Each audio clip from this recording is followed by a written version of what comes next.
Hi, I'm Dr. Paul Henny from the Bob Barkley Study Club, and you're watching the Best Practices Show with Kirk Barrett.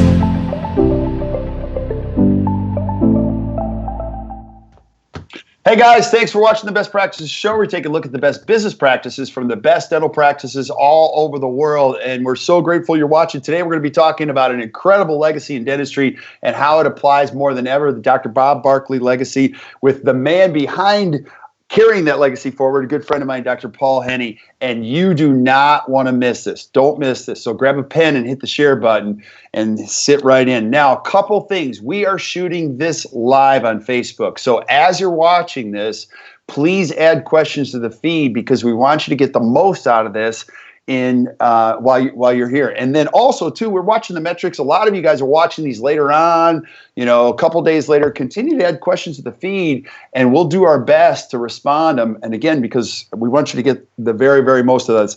Please keep sending us suggestions for shows. Got a bunch of them yesterday, which I love. And we'll do our best to line all of these up. We are now up over 38,000 followers on Facebook, well over 150,000 hits on iTunes. I don't even know how that happened, but thank you. And we're so pumped. Now, my guest today, good friend of mine, Paul. I've known you for a very long time. And actually, when I was just broke trying to get this going, I would sneak into your seminars and you were gracious enough to let me in for free. And I think you would even buy lunch at times for me because I was just trying to get things going. And before we get started and we jump into this, because we're going to cover a lot today and the behavioral side of dentistry and what we're going to be talking about. For people that don't know who you are, tell us who Dr. Paul Henny is, where you came from, where you practice now, and who's Dr. Paul Henny?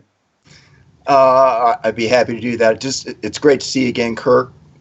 We did go back for a long time, and I do remember when you were just getting started, and I'm so proud, really, of what you've been able to achieve.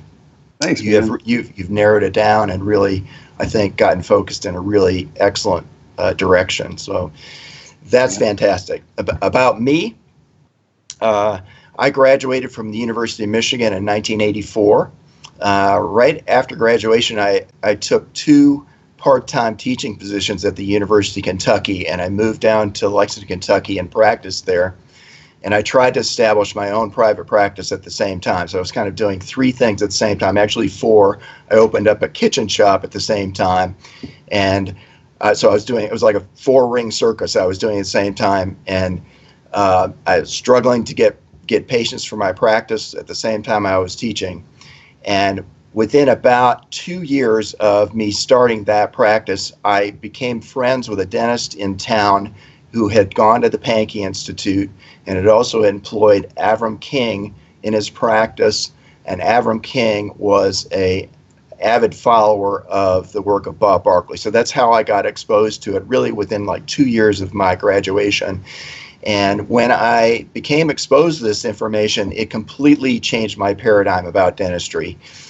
Coming out of dental school, we tend to sort of have a distorted perception of how it's going to go. Because everything in dental school is very controlled and managed. And I was fortunate enough to have a lot of patients that I worked with in dental school that really were kind and cooperative. And I came out of school with a pretty positive point of view about how it was going to go. But once you get into practice, you realize that people behave very differently than a dental school environment. Yeah. In fact, my first job in dentistry was an associateship in a practice that was very insurance-centered. And I can remember just clearly in my head going into the laboratory, the typical laboratory that had the model trimmer and everything in there. And I looked up on the wall and there were, 3 shelves, blue case pans. And I would just go up there and I would look at them and they would be like crowns and bridge work that was like 2 or 3 years old that had never been delivered.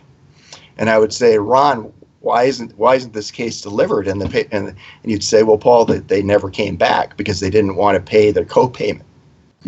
And that was sort of the the initial slap in the face that this was a very different world that I was entering into, the world of private practice. So when I was exposed to the work of Bob Barkley and Avram King and other people, I finally became more aware that this behavioral dynamic was the key piece. If you really want to work with people on a deeper level, on a more significant level, on a health-centered level, there are a lot of things that you're going to have to learn that you did not pick up in dental school, that's just maybe not even natural to you. And so that has really been a major pursuit of mine for years now. This is coming up in about 2 more weeks would be my 34th anniversary of graduating from dental school at the University of Michigan. So this has been an avid pursuit of mine for at least 32 years, and I've been working on both researching it as well as learning ways to apply it and also teach it through the Bob Barkley Study Club Facebook page and the Bob Barkley Study Club that I started with Charlie Varapapa and Johnson Haygood back in 1996. Yeah. So we've been working with this material for a very long time. Yeah. Now your practice, you tell us just a little bit about your practice, because you've been doing this for a while.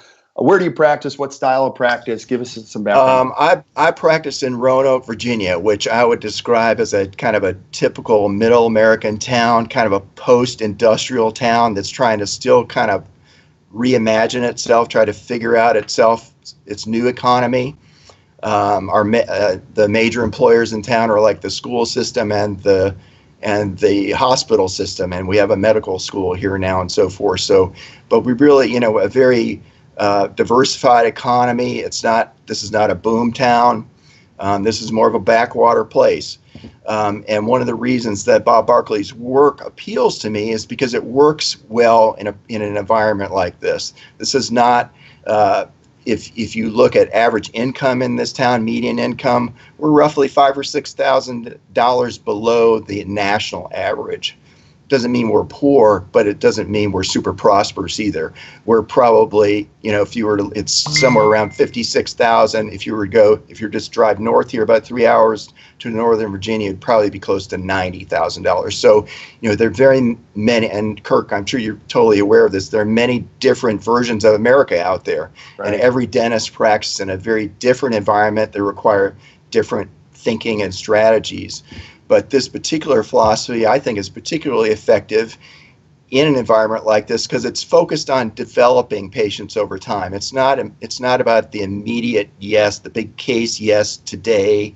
I dazzle them with all my technology and my knowledge. It's about establishing a health-oriented relationship that's designed to go years and years, and perhaps those choices will play out over time. But ultimately, all the decisions are taken in a direction that are in the patient's benefit long term. Yeah. So now let's break this up because back in when I was 25, a great mentor of mine, we talked about Dr. Michael Schuster. Actually, when I had a chance, he was so gracious in being able to point me in the right direction. He gave me a little book, and it was Bob Barkley's book. I want you to talk about that in a second. I also got the tapes, so I have the old audio tapes. And they're not easy to listen to, but I remember, now he died, Bob Barkley died in 1977. Is that true? Now, I was 7 at that time, right. So I didn't know him. But when Dr. Schuster gave me these, I listened to him. I'm like, this guy was way ahead of his time, like way ahead of his time. Can you share with the viewers, because we have some dental students that are watching this now, who Dr. Bob Barkley was and why was his philosophy so important? Okay, I'd be happy to do that.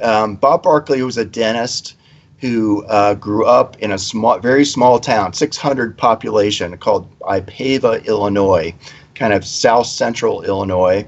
He went to Northwestern Dental School, graduated, I think, in 1954, did 2 years in the Air Force in the Philippines, and then came back and settled in a town called Macomb, Illinois, which is also kind of south central Illinois, farm country. There's a university there, but it's still a small town, 20,000, 25,000 people.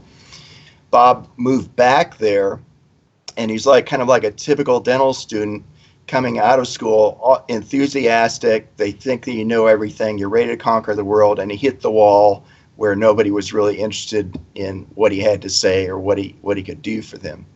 And so he went on a very long, circuitous route where he studied with Dr. Pankey roughly around 1960, and tried to apply a lot of things that he learned from Dr. Pankey. But one of the things that he learned was the things that were working in the booming metropolis of Miami didn't apply well in Macomb.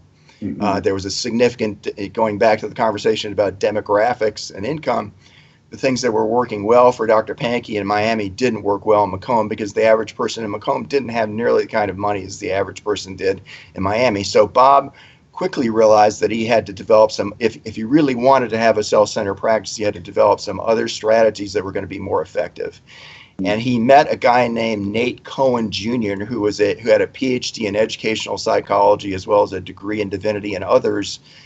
He met him early, we think probably about 1961, and he started working with Bob in the application of the work of a guy named Carl Rogers. A lot of people may be familiar with the work of psychologist Carl Rogers. He's one of the most famous humanistic psychologists out there, which is really kind of person-centered psychology, and the central sort of belief is that everybody wants to grow, is capable of growing. It's really the responsibility of the facilitator to establish a relationship that enhances that growth. So Nate Cohen taught Bob about that, and they started to integrate a lot of these things in Bob's practice early on, starting in really the early 1960s.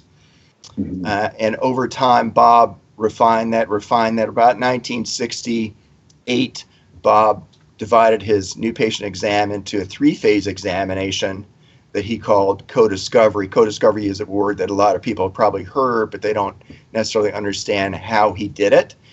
And it was all structured really on the fusion of 3 things. It was a fusion of humanistic psychology that Nate Cohen taught him from Carl Rogers.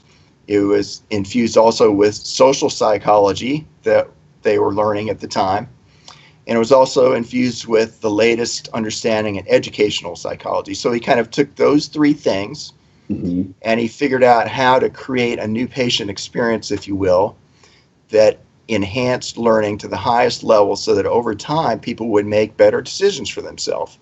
The initial objective wasn't to get them to say yes quickly. The initial objective was to establish a helping relationship that facilitated better decisions over time. So that's how he did it. And because Macomb was a town where people didn't have a lot of money, he would develop plans with people that they would execute over a period of years. And he said most people sometimes would take 2 or 3 years to execute the plan, but everybody would stay on that track. And one of the more famous sayings that Bob had was, let's keep quality the constant and time the variable. So he would always develop a proper treatment plan with people and then work with people over time so that they never had to compromise, and they always ended up with the outcome that they had jointly developed together. Yeah, I love this. Now, you use the word, we've talked behavioral. Can you, because it's one of my favorite things, when we talk about the behavioral side of dentistry, Paul, can you define that? Because you live and breathe and teach this all the time. What does that mean?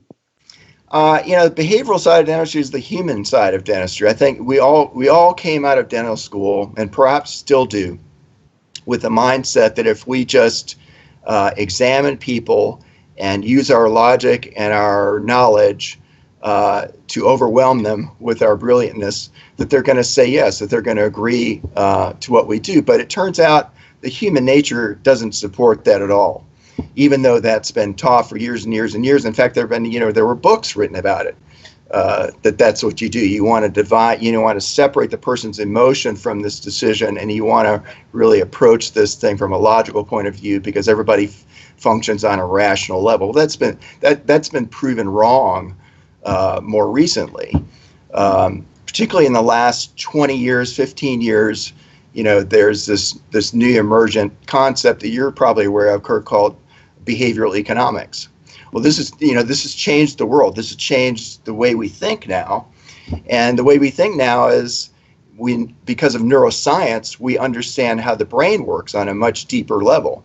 Now, Bob worked this out just on an intuitive level, but now we can go back and we can see that everything that Bob was doing is completely in support of what the neuroscience says how the brain works. And in essence, we have three different brains. We have a reptilian brain, a brain that's screaming at us, am I safe or not? Should I freeze? Should I run? What should I do? And you have to appeal to that brain first, and Bob figured out a way to do that. We have a logical brain, or left brain, that basically stores information. It's basically there for the purpose of executing learned information. And then we have a third brain, our creative mind, our right brain, that approaches things that we don't know everything about. And it uses our left brain as a resource. What should I do with this? Can I learn from this? Should I stay away with it? What should I do? So if we understand how the brain works, we can structure building relationships with patients in a way that supports the way they're going to be most comfortable and make decisions. And that's what Bob kind of figured out how to do. He figured out how to talk to each area of the brain at the right time, so that over time they would be in the right area of their brain to make a decision, which is kind of the negotiation, the left side of the brain. So he would start kind of with the reptilian brain. He would work intentionally through a concept that he called reflective thinking. He would go to their right brain. He would reference their left brain and kind of remap it, was what he was doing. He was getting them to rethink about their past and put new meaning to it.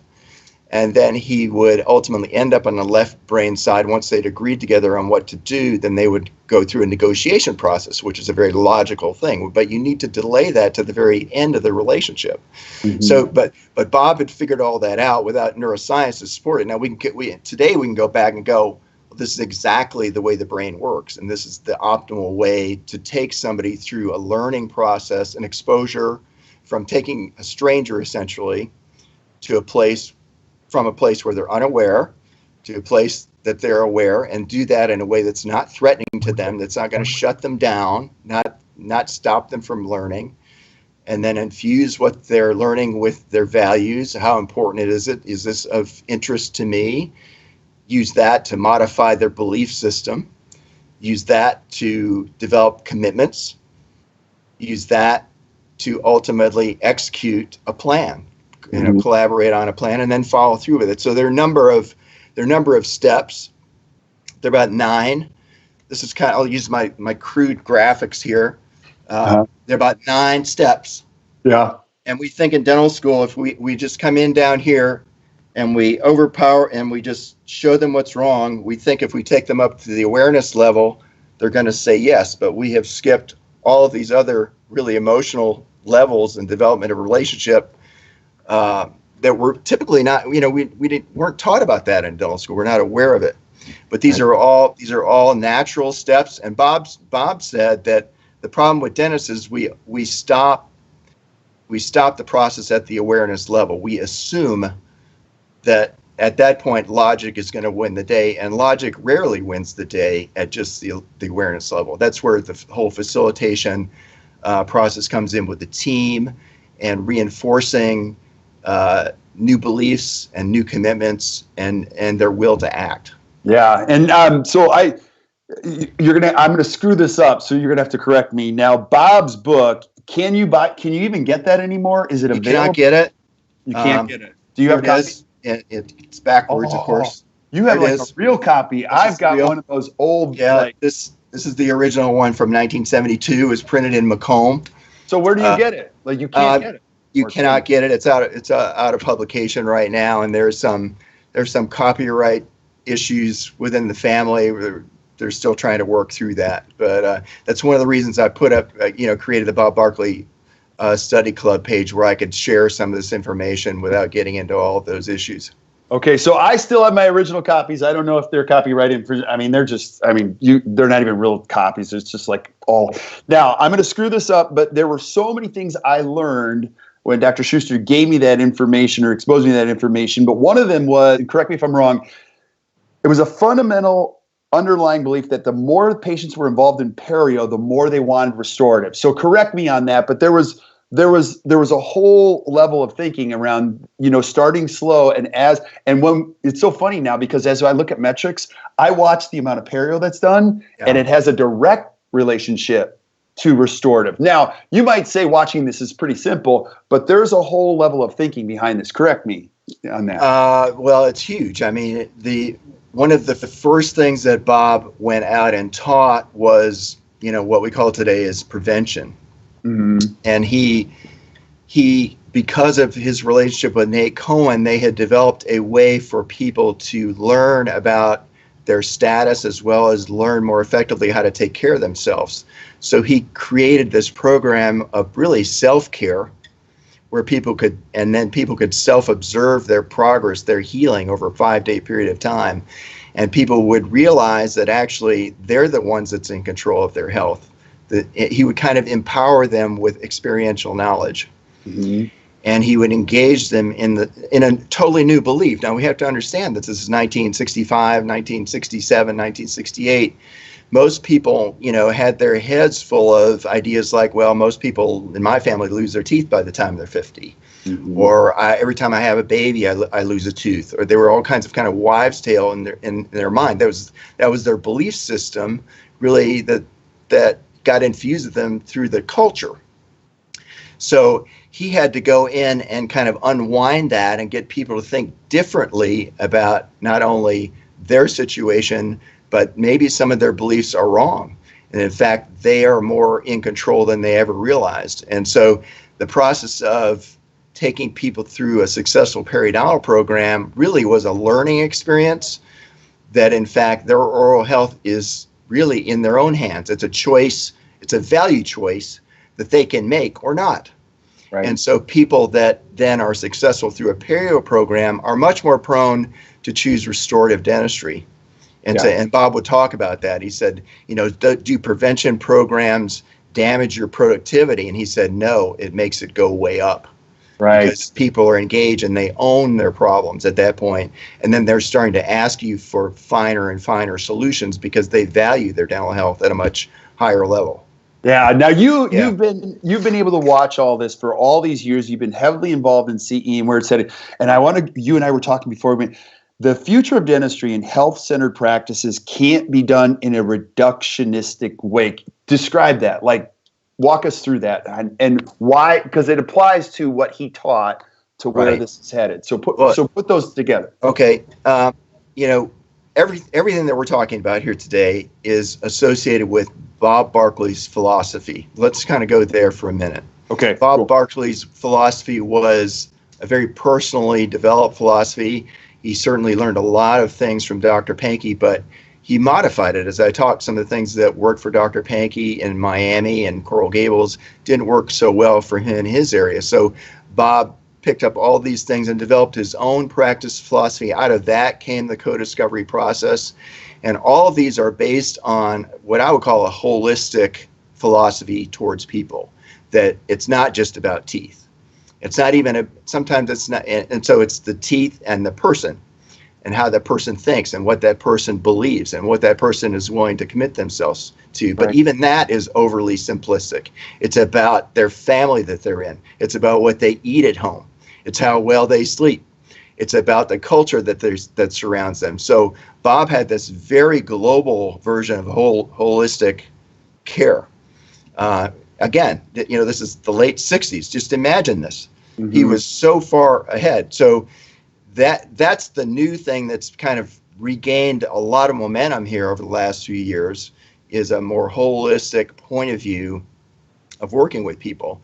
At the other end of the spectrum, fighting against it is what I would call a reductionistic or deconstructive way of dealing with dentistry, which is really driven by the way insurance plans are structured. Everything has got a code. We start thinking of people as just potential coding opportunities. Yeah. And all these systems and structures get built around that, and we lose sight that all these codes are associated with people with feelings, and these feelings have meanings and beliefs, and they influence their commitments and so forth. So dentistry is rapidly moving in what I would call an industrialized direction. Bigger and bigger corporations and investors are buying practices, and they want profits. Mm-hmm. It's about code generation, code filing. It's not going to stop. It's going to move more and more towards economy, scale, efficiency. So that's a philosophy right there. Right. That's a business philosophy. That's a philosophy towards people. People are just an opportunity for us to generate money. So on the other end of the spectrum, then we have the counterpart of that, the holistic point of view. Which I think is a tremendous opportunity. It's a huge opportunity. Because people are looking, how do I differentiate? Like, yes, we're in a world of starving for significant relationships, and dentists are perfectly positioned.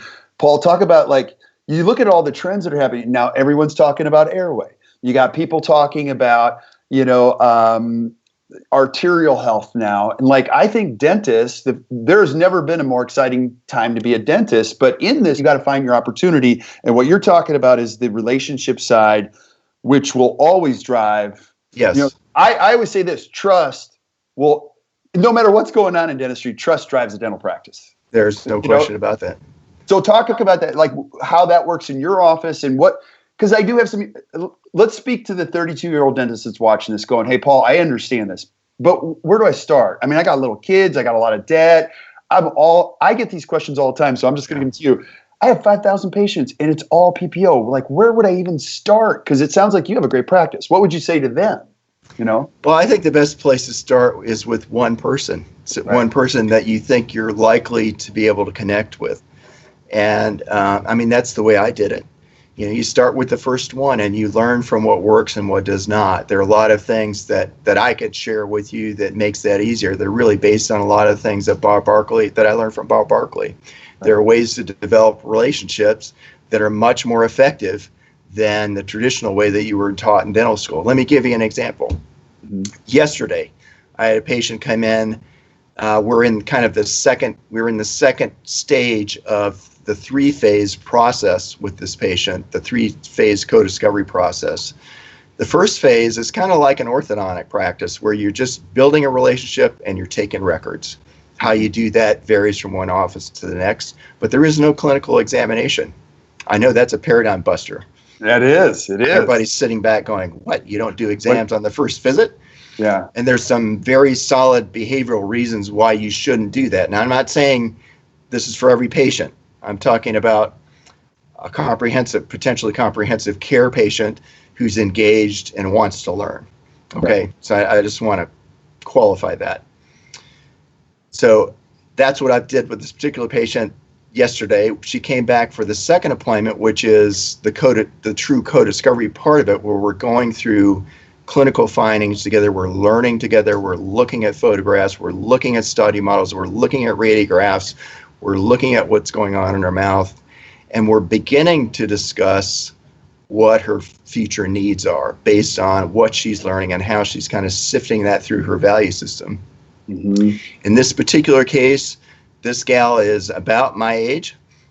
In the past, she's had orthodontic surgery, and I don't think they set the occlusion up right at that time. This was 30 years ago.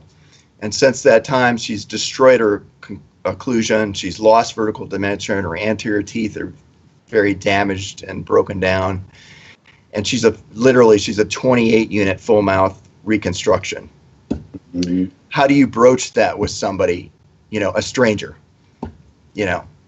And so after revealing together that information, she looks at me and she said, this is a bad situation, isn't it? Do you think I'm going to keep my teeth long term? I said, I'm not really sure that you will at the rate that you're going. If you do, they're going to be pretty disfigured in 10 years or so. And so that's something that you're going to have to think about. And then she said, well, how much do you think something like this is going to cost?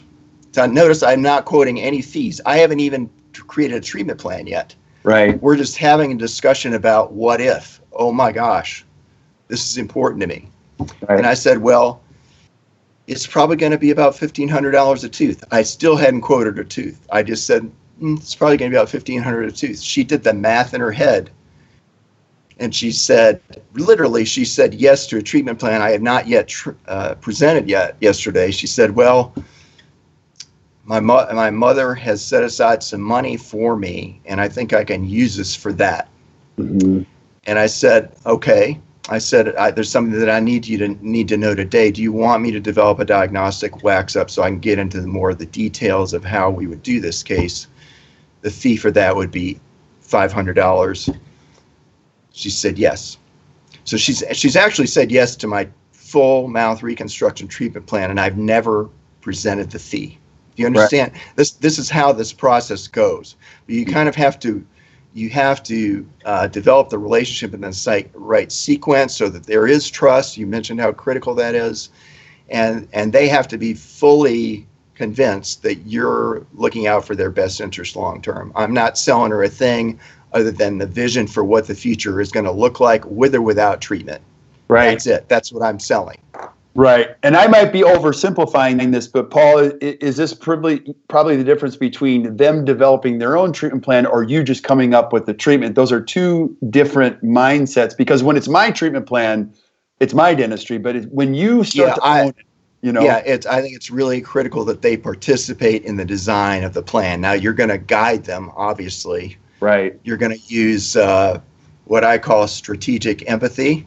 You're going to tell me what that is. Like, I love that. What is that? Strategic empathy. Everybody's familiar with what empathy is, and that is, to have a good sense of what they are feeling. Okay. But you're infusing that with your philosophy and your agenda, so you're guiding them. It's a leadership. It's kind of a leadership infused empathy. So you're trying to guide them towards better decisions. So if they're with questions, right? Yeah, absolutely. Open-ended questions. You can use a technique that Bob used. It's called labeling, and where you just label the emotion that they're experiencing. You say, "You seem like you're pretty frustrated right now," or this seems to be upsetting to you. Can you tell me more about that?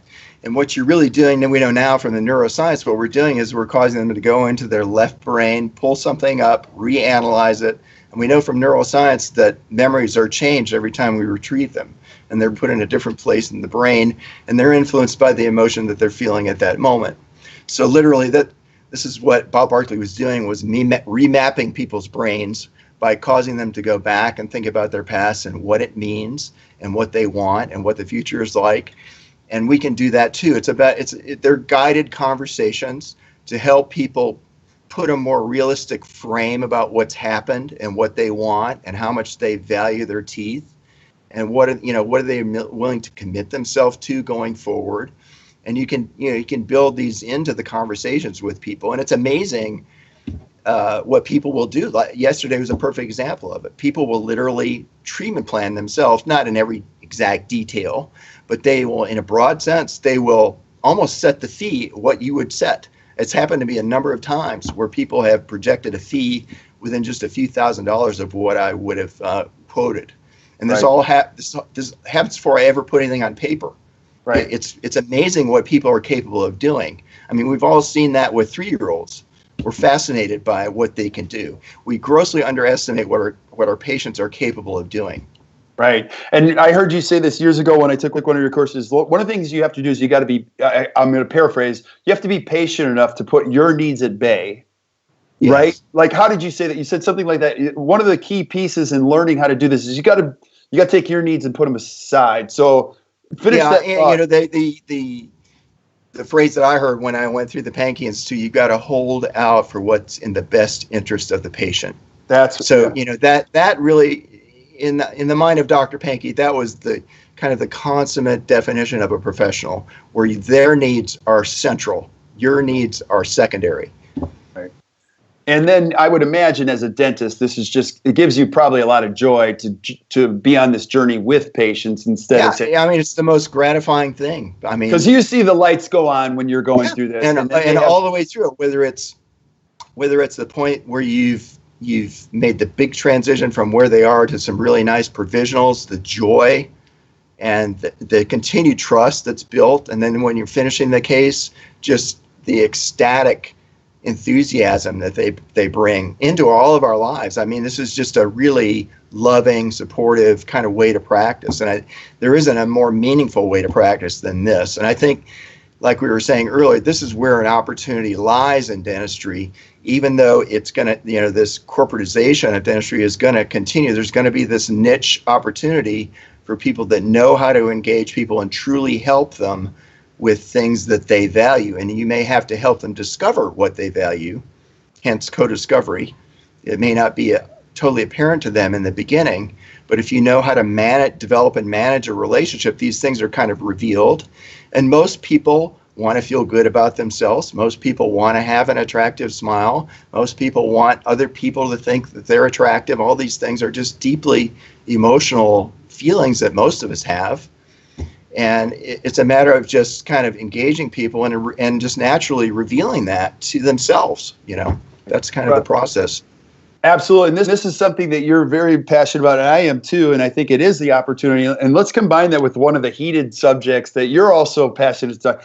I mean, everyone complains about insurance everywhere they go, changing the rules. Now in certain states, you have companies like Delta Premier making all these things go away, and everybody gets so upset. But really the truth of practicing outside the scope of insurance is you got to get good at the things in which people have to reach into their own pocket, make valued decisions about their own health. And there's no shortcut to this, because you see this too. Dentists come out of dental school and they go, I'm going fee for service. I'm like, nobody, you got to earn your stripes first. Like, you have to become the kind of dentist that would deserve that type of practice. And there's no shortcuts to this, right, Paul? There's no No, they're not. I mean, it's a trial and error thing. It certainly is going to go a lot faster if you're working with a mentor or somebody that's done this before, that's transitioned their practice before.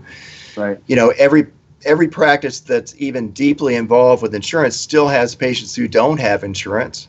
And even when people do have insurance, the coverage is so limited that it isn't even going to begin to address most people's needs if you're really going to approach it from a health-centered perspective. Right. So you've got to find a way to get around that. You've got to get away. You got to get away from their natural bias towards loss aversion, which is money in the beginning. So if you don't, and this is what was brilliant about Barkley's work, he kept them out of their left brain. The discussion about loss aversion is a left brain negotiation conversation. If that's where your relationship is going to begin, you don't have much hope in it going anywhere else than being centered around money and insurance. Wow. This is heavy for some dentists watching. They're like, now I got to help people get out of their left brain. But really, if you get this, it's where a lot of the magic happens in this whole process. Now, I got to ask you the obvious question that I always get. Okay, let's say I'm a dentist watching this. How do I get everybody else around me involved? Because you can't do this by yourself, Paul. No. Like you got to have a hygienist that understands this. You got to have an assistant. You got to have So where would I start with that? Well, I think you've got, everybody starts in a different place there as well. When I moved to Roanoke, I bought a practice that had staff essentially that I had not selected. I had to play the game with the team that I had. That was it. And over time, I had the opportunity to replace them in one way or the other. Or they replace themselves. Yeah, that's right. You're right. So, but eventually you've got to create a kind of what I would call behaviorally astute teams, people that are very sensitive, empathetic, who understand the philosophy and are willing to support it and advance it. So this is a team. This is a team game that's philosophically driven. Yeah. So, and you mentioned this. Barkley even did that with his own team. Like, he did. Like you're talking back in the 60s, he would do, was it behavioral testing on his team, or he would be looking for profiles for people that they did. How did that work? Nate Cohen Jr. was doing psychological profiling of all the staff Bob hired starting in 1962. And he was working with him in team development. In fact, Nate Cohen wrote a book on it right here. And it was... Can I get that one? It's hard to find. It's not published anymore. It's called Selection, Hiring, and Training of Dental Auxiliaries. It was published in 1970, which is like a super sophisticated book that integrated all these things that we were talking about. Nate Cohen died the year this book was published. Oh, and so we have these tremendous thinkers, and all this stuff's just sort of lost momentum as they died. Other people kind of picked up the ball and ran with it, like Avram King and others.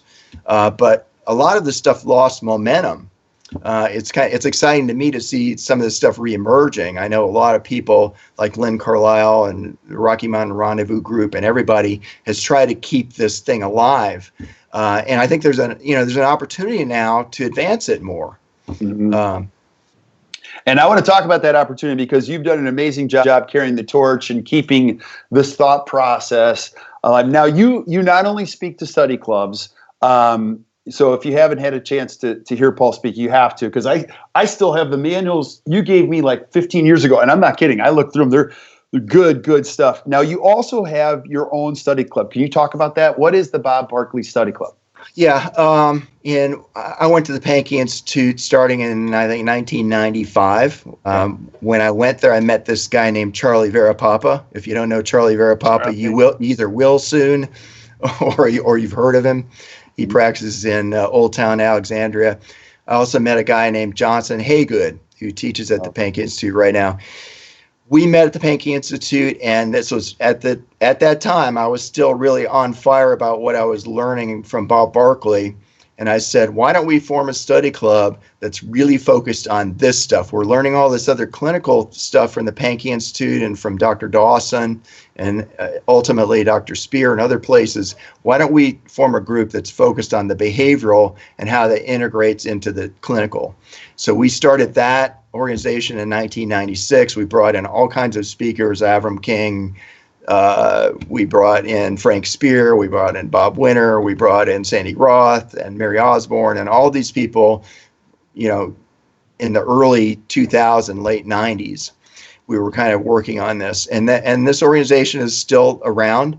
I'm going to probably be doing a co-discovery workshop this fall in DC. So if you want to get in touch with me, I can get you on the short list. It'll probably be just a small group kind of learning event. So there's that.